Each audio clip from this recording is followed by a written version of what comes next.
Lepo pozdravljeni. V tokratni oddaji se bomo sprehodili skozi prvo polovico leta 2022 v občini Sevnica. Pričenjamo s spodbudno zgodbo Aljaža Novšaka, ki je vrsto let delal kot kuhar v priznanih restavracijah. Med epidemijo se je odločil, da se poda na samostojno pot. Kuharsko uniformo je zamenjal za pomokan predpasnik in v starem delu Sevnice odprl butično pekarno Kisli pek, kjer peče z drožmi.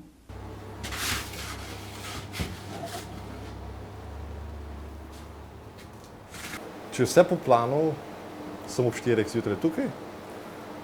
Kruh je lepo vzhajan v hladilniku, pecivo me čaka na tem vozičku, prižgem peči in začnemo polniti na toplo. Testo vedno pripravi dan prej, saj je postopek priprave kruha in peciva z drožmi precej dolgotrajen. To je zelo pomemben urnik pri tem testu, ker rabi svoj čas. Ni kvašeno testo klasično, ga lahko v uri pa pol do 2 urah imamo pripravljenega za peko. Ta pa rabi vsaj 12 ur.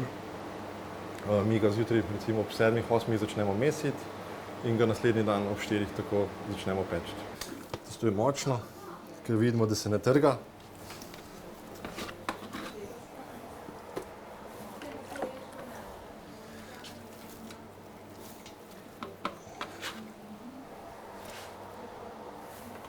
Ja, zdaj rečemo mi, da je to specialna stvar, da raziskujemo po knjigah, po internetu. Naše babice bi rekle pa, da je to pač vsak dan je kruh.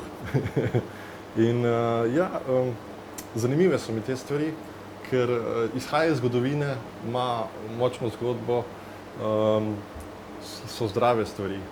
Ne samo zdrave, tudi dovršene. Tole je eno tako sezonsko zadevca, to pa s jabolka so na sladkem briošu gor, malo mandljev, čez premažemo pa še karamelo, da vse skupaj zelo obogati. Jabolka je majčkeno bolj kisla, ta karamel pa da tisto bogatost.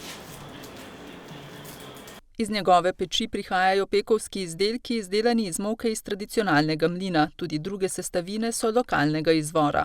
Moko dobivamo iz bližnje Šmarjete, slovenskih žit, to je manjši mlin. Potem, voda je sevniška, to je tudi zelo pomemben faktor pri kruhu. Sadje, tudi posavsko, čim bolj gledamo, da je tako, pa da je na nek način čim bolj ekološko tudi pripravljeno, že tudi na ta segment se oziramo. Čeprav je Aljaž Novšak raziskovanju in odkrivanju pekarstva namenjal precej časa, že ko je kot kuhar delal v vrhunskih restavracijah, se je zgodba o pekarni oziroma kruharni začela pisati pred slabima 2 letoma. Ideja je sicer zorela že dlje časa, naključje pa ni niti sama lokacija v samem mestnem jedru. Sevnica ima že kar nekaj tradicije iz zgodovine pekarstva, tako da tudi pekarstvo je ena taka lepa stara obrt, ki živi v starih mestnih jedrih in je to izziv odpreti sploh recimo mogoče v Sevnici si marsikjer misli, da pač to ne gre, ampak evo nas smo si dali izziv in odprli v starem mestnem jedru, ker pač je to stara obrt in paše sem. Da je med Sevničani veliko ljubiteljev njihovih pekovskih izdelkov, pričajo police, ki jih morajo pridne pekovske roke nenehno polniti. Močni, povezani, učinkoviti za večjo vključenost vseh je konzorcij 6 posavskih nevladnih organizacij. Dobri 2 leti so izvajali programe za ranljive skupine in njihove svojce. Projekt pa se je z januarjem zaključil. Oktobra 2019 so se 4 nevladne organizacije, ki v Posavju izvajajo pomoč in programe za posebno ranljive skupine prebivalcev, združile z idejami, izkušnjami in cilji, kako se med seboj povezati ter širiti znanja in vedenja. S programom in vsebinami so se prijavile na javni razpis Ministrstva za javno upravo in k sodelovanju povabile še 2 zavoda. V konzorcij smo se pravzaprav povezali zato, ker smo na področju Posavja se nekako prepoznale 4 močne nevladne organizacije in vsaka je za svojimi vsebinami nekako nadgradila svoje delo, tudi določene vsebine, znanja in pa izkušnje prenesla na druge organizacije, sodelujoče v konzorciju.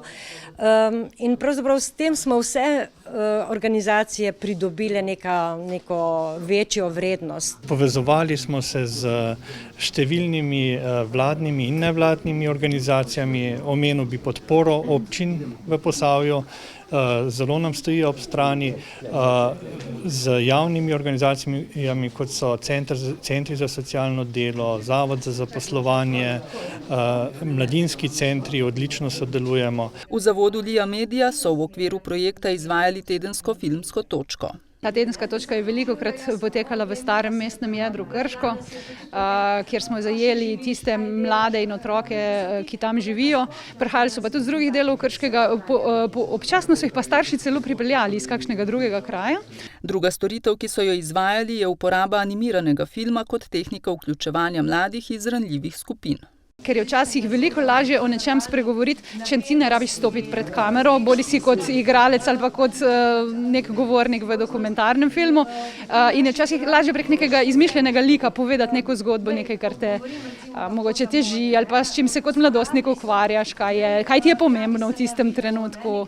Eden od ciljev konzorcija je bil tudi raziskati potrebe ranljivih ciljnih skupin v Posavju. Analiza je med drugim pokazala, da je treba dostopati do ljudi na podeželju. Da tudi oni potrebujejo programe za večjo socialno vključenost, za več družabništva. Potrebna je tudi več infrastrukture, mogoče kakšni skupnostni vrtovi, kakšna športna infrastruktura dodatna, tudi na podeželju. Projekt je potekal 27 mesecev in se z januarjem zaključuje. V tem času so zaposlili 5 strokovnih sodelavcev v partnerskih organizacijah, izvedli izobraževanje za strokovne delavce ter razvili nove metode dela z ranljivimi skupinami. V starem mestnem jedru Sevnice so porušili zapuščeno hišo, ki je bila na prodaj več let. Zanjo pa ni bilo zanimanja. Občina, ki je bila zadnja leta njena lastnica, se je za ta korak odločila tudi zaradi izboljšanja prometne varnosti.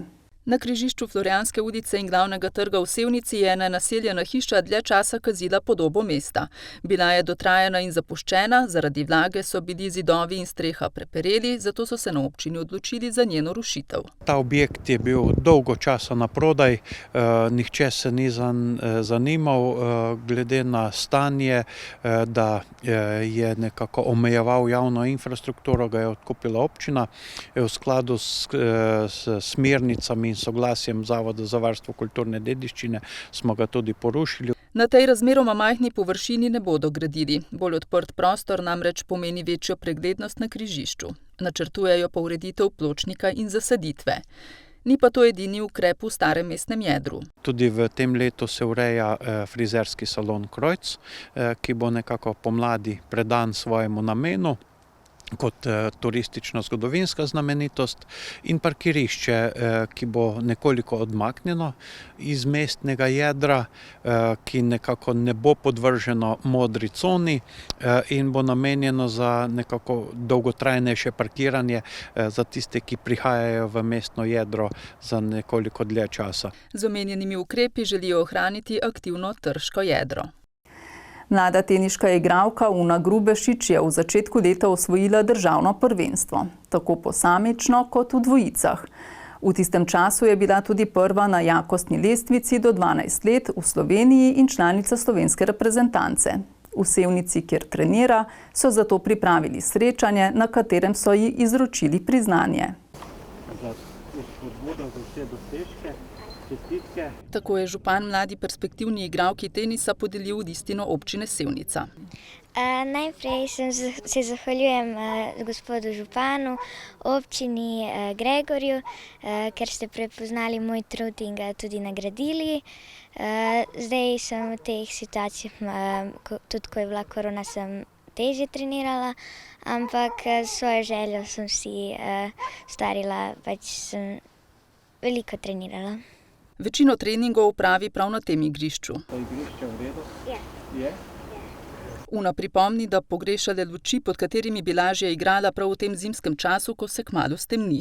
Kljub temu se prilagodi in, kot pravijo poznavalci, se s trenutnimi rezultati nahaja na dobrem izhodišču za nadaljnjo teniško pot. Tudi iz videnega na samem teniškem igrišču, bil sem prisoten na finalu njenega državnega prvenstva, je bilo očitno, da imamo eno novo šampionko, v katero se splača vlagati, spremljati in istati na strani na njeni poti. Ves čas od začetka se je v bistvu videlo, da ima veliko željo po napredku in da prihaja v bistvu z velikim veseljem in ljubeznijo na igrišče. In to je v bistvu te dve stvari sta najbolj pomembni za to, da je prišla zdaj na en tak nivo, kjer bo lahko pričela z mednarodnimi turnirji. Tako da sem vesel kot trener, da sem del te zgodbe in ker kot trener imaš lahko različne učence in če imaš dobre učence, lahko postaneš samo še boljši trener. Zdaj trenira s starejšim bratom Nikolo, prav tako uspešnim mladim teniškim igralcem in z očetom Darkom. Pri tenisu je zelo pomembna glava. Ona je v tem segmentu zelo močna. To su rekli drugi treneri koji su nju gledali i u inostranstvu i u Sloveniji. In ona je u biti punca koja gre na teren, za nju zunanji svet ne postoji. Ona vidi žogicu nasprotnika in ve kaj mora narediti. Mogoče bi tudi to izpostavil, da v bistvu ni orientirana na rezultat. Tako da je bilo tudi veliko porazov do zdaj, ampak so bili to porazi, iz katerih je v bistvu ves čas se učila in bila usmerjena k temu, kaj lahko izboljša. Una, ki bo kmalu stara 12 let, ima poln urnik. Obiskuje namreč tudi glasbeno šolo in veliko časa nameni učenju. Kar je Uni tudi zelo pomembno. Pri teh letih ona si želi tudi lepe ocene, tudi bi rada lepo igrala harmoniko, ukvarja se s jazz baletom, tako da tenis je ena od stvari, da rečem, v tem momentu. Zdaj, ko se to bo začelo bolj resno, bomo videli, verjetno bo mogla tudi Una spremeniti svoje prioritete, jih je nekaj že, tako da bomo videli s poletno sezono, kako se bo to nadaljevalo. Una se sicer že v tem tednu odpravlja v Francijo, kjer bo nastopila na priznanem turnirju Tennis Europe. Zakon o javnem naročanju javnim zavodom, šolam, vrtcem, domovom za starejše dovoljuje, da lahko del lokalne hrane nabavijo brez razpisa. To pomeni, da lahko sklenejo pogodbo z lokalnim pridelovalcem ali kmetom. Na tak način lahko naročijo vse do 20% živil iz razpisa. V Sevnici, kjer je v zadnjem desetletju nit med lokalnimi dobavitelji in javnimi zavodi dobro povezana, so na temo krepitve verige dobave lokalne hrane pripravili javni posvet. Ekološka mlečna prosena kaša, med lokalnega dobavitelja, suhe slive, jabolko, stročji fižol, ekološka koruzna polenta in korenčkova juha. To so nekatere od jedi, ki jih najdemo na jedilniku osnovne šole Krmelj. Večina od teh živil je lokalnega dobavitelja, od lokalnih dobaviteljev. Vse, kar je možno, naročijo od lokalnih dobaviteljev. Trenutno nam javni razpis omogoča, da 20% od vseh živil, imamo živila lokalnega izvora. Tako da res vseh teh 20% izkoristimo do maksimuma. Pri tem jim pomaga sevniška občina, ki sicer že od leta 2013 nudi strokovno pomoč pri izvajanju javnih naročil vsem šolam in vrtcem v občini. V celoti smo koristili 20% možnost izločitev posameznih sklopov in smo te oddali lokalno. Na vseh šolah je bil ta odstotek dosežen. Zelo se je povezala nit med lokalnimi dobavitelji in pa med šolami. Vsi so še povečali kapacitete, dodatno dosadili določene izdelke. Od začetka letošnjega leta velja novela zakona o javnem naročanju, ki določa, da so izvzeta javna naročila, katerih vrednost ne presega 215 tisoč evrov. Te izjeme se bo v sevniški občini lahko posluževala večina javnih zavodov. Prej smo pripravili javno naročilo, ki smo ga objavili na portalu e-naročanje za 80%, 20% pa smo povabili kogarkoli smo želeli. Z novelo pa seveda ne sme presegati na javno naročilo 215 000 evrov v sumi. Se lahko sami odločimo in pošljemo povabilo, komor se mi odločimo, da bomo poslali. Letošnja sprememba jih še posebej veseli in bodo z njo poskusili. Že v juliju in avgustu načrtujejo 4 razpise, in sicer za osnovne šole Boštanj, Tržišče, Šentjanž in Krmelj. Spremembo pozdravljajo tudi lokalni dobavitelji, teh je okoli 30, med njimi je tudi gorsko-višinska kmetija Kranjc iz Budne vasi, ki je usmerjena v predelavo mleka. Ker s tem upamo, da bomo še več prodali javnim zavodom, poleg trgovin, ki jih tudi oskrbujemo, in pa mlekomatov. Na osnovni šoli Krmelj imajo dobre izkušnje z lokalnimi dobavitelji.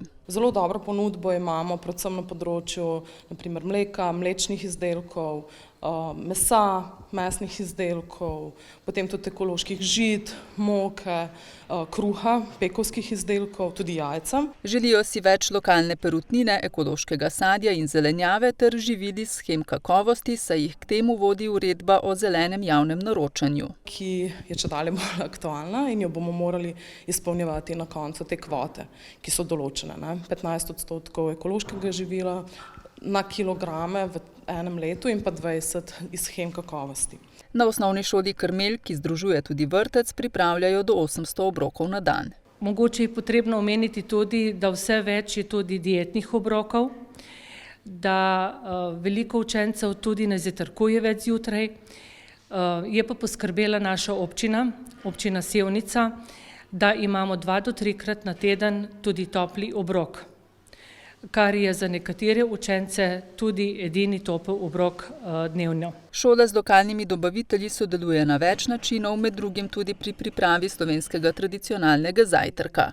Sicer pa si želijo zdrave, ekološko pridelane in raznovrstne hrane. Na osnovni šoli Blanca se tako učenci kot vrtčevski otroci že dlje časa soočajo s prostorsko stisko.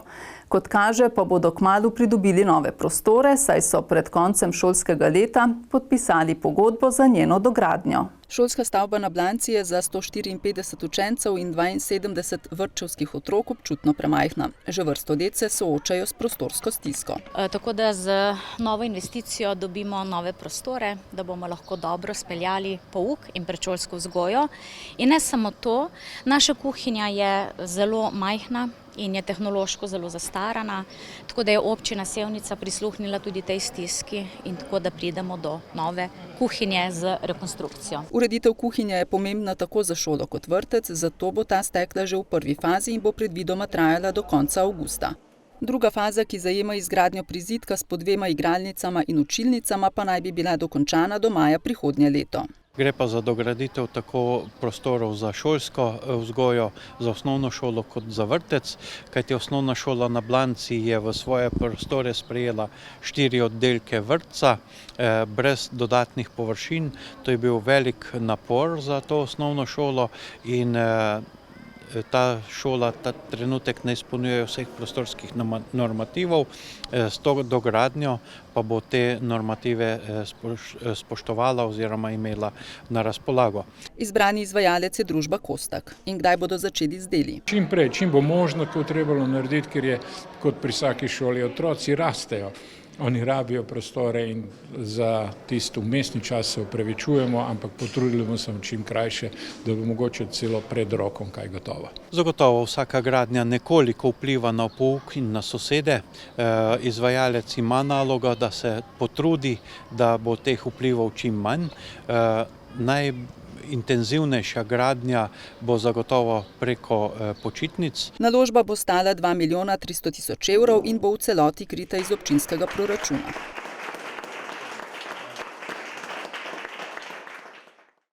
Spoštovani gledalci, cenjene gledalke, to je bil kratek sprehod skozi prvo polovico letošnjega leta v občini Sevnica. Hvala za pozornost in nasvidenje.